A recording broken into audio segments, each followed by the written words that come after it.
A century-old building in the core of downtown Hamilton was completely destroyed this week after a fire broke out at the abandoned store called Hamilton Store Fixtures Store. On Saturday morning, a colossal inferno blanketed the city center in a cloud of smoke for up to 6 hours as a bunch of people who fight fires attempted to contain the blaze.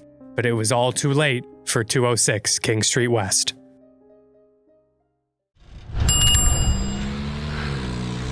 When I visited around 3 p.m., 9 hours after the burning began, this is all that was left of it.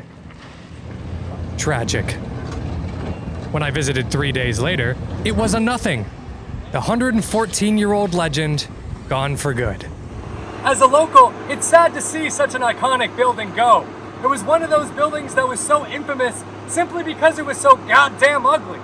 It was so ugly, in fact, they used these big, ugly brown things to cover the inner ugliness of the building so you didn't have to look at it. Oh, God! 206 King was built in the early 1900s. It was a clothing store for many years before being turned into a radio broadcast center in the 40s, before finally becoming an appliance store over 50 years ago in the 70s. I don't know exactly when it shut down, but from what I've seen, their last Facebook post was from 2015, and Google seems to think they're still doing business, so it hasn't sat abandoned for that long before the city center got a colossal cottage bonfire in their backyard. So how did this bonfire start? It's quite uncommon for boring, bland, boxy buildings like this to spontaneously combust. If that was the case, Hamilton probably wouldn't exist. So what's going on here? Well, it's too soon to tell how the fire was caused, but that hasn't stopped people from coming up with their own theories. If you look at the ads wrapped around the building, it seems the century-old property was looking to be redeveloped into housing. The developers were told by the city council last year that the best course of action was to demolish the building, as it was far too old and not structurally sound to build on top of. The fire occurred between 5 and 6 a.m. on a Saturday morning, when the least amount of people are out in the city.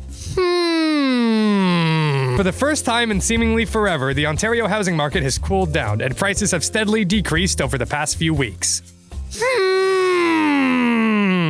Inflation. This is the 14-story condo complex that was going to replace historic 206, called Radio Arts.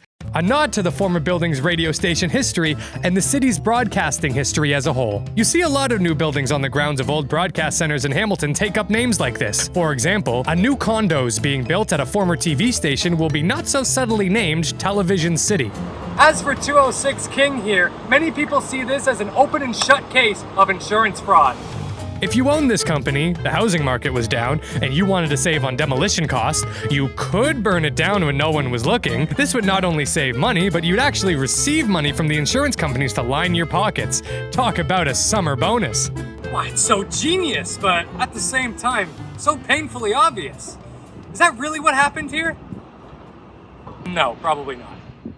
Shortly after the fire, reports were published stating a 42-year-old woman was witnessed fleeing the scene early that fateful morning and was promptly arrested nearby shortly after. She was hiding at the place all the cool kids of Hamilton hang out, the Jackson Square rooftop. But the circumstances are still rather suspicious. This building has sat here for 114 years on King and Caroline, and you're telling me a fire just so happens to break out just months before it was supposed to be demolished for a housing project? But at the same time, I really doubt they just hire a lady to burn down their building, only to have her so easily arrested just a few blocks away right after. But it's possible she was just in there for shelter and the fire started independently of her. The elite side of Hamilton has dealt with some shady dealings in the past, so conspiracy theories about 206's demise probably won't quell anytime soon. Only time will tell what happened. Or maybe we'll never get any definitive answers.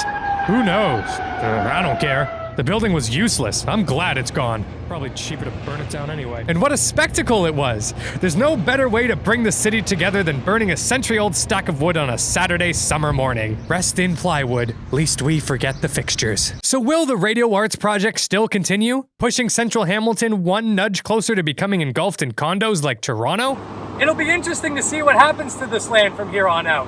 Will it be turned into housing? Yeah, probably. Will it be affordable housing? Thanks for watching.